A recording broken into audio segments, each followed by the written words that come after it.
Andrew, what is CASALA and what are the objectives of your organization? CASALA is a applied research centre based in Dundalk Institute of Technology.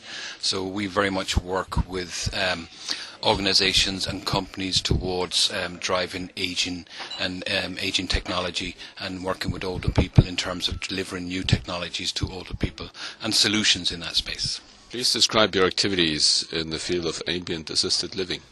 We have a number of different activities in the field of ambient assisted living. We primarily work with older people in the first case in terms of identifying a lot of their needs. Then we also work with industry collaborators to try and develop solutions with them, and also new people that may have new innovations. And we do that in a number of different ways. We do it with them, what we refer to as a living lab. So we have 3 distinct environments where we can actually trial and test a lot of these technologies for older people. We have them in a virtual environment within the campus, which is on 3-dimensional cave and a mock apartment.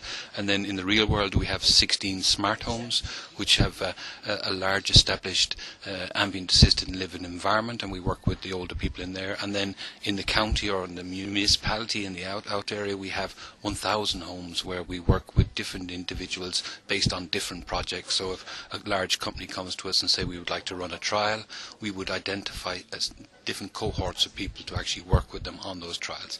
And in parallel with that, we look at the impacts of the technology, we look at the impacts for the older people and all the other elements that go on in terms of introducing new technologies and the cost-benefit analysis of doing that. And we try to provide that all as a service to industry. Because primarily we're seed funded through Enterprise Ireland, so we have a large role in trying to drive indigenous companies and multinational companies to deliver new services in this space. What is the current status of these projects? At this moment in time, we're about 18 months into the project, so we have now established the 3 primary areas of our living lab. So we have the virtual environments, the smart homes and the outer community, and we now have a number of different projects running with industrial partners. And a big part of all that, as well as gathering that data, we see great value in having the data from all these different homes and understanding how older people live their lives and what are the things that impact them. And we would now have over 100 million records in this space in terms of identifying different sensors in the home and different technologies, and we're now looking at that to identify new algorithms that can identify what we refer to as orange alerts, so the things that detrimental to people over longer periods of time, and what are those things that will make a difference to them. What are the barriers to this technology?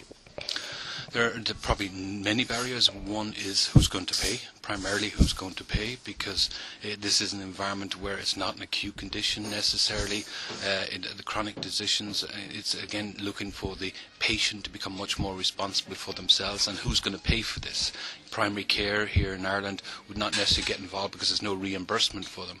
The outpatient clinics don't actually introduce technologies into the homes, so you got a mix of between the different, we refer to them as silos in terms of where the information is stored, but also where is the funding and where is the budget for those individuals. So if you cannot break the funding and the financing outside of those silos, then you have big difficulties. So we would see, what needs to change is that the money needs to follow the patient. If the money could follow the patient, then we could actually break down a lot of these barriers that actually exist out there. What is the potential for internationalization? Potential for internationalization is absolutely huge, purely on the basis that every country around the globe is facing the main conditions of demographic growth and demographic aging, the aging of our population. It is one of the biggest challenges facing most healthcare services around the world.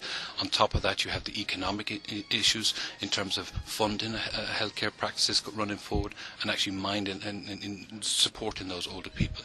So with those 2 main primary drivers themselves, you have huge conditions worldwide and market drivers. On top of that, you have the technology changes. So those 3 things combined bring huge opportunities for companies to target that space globally.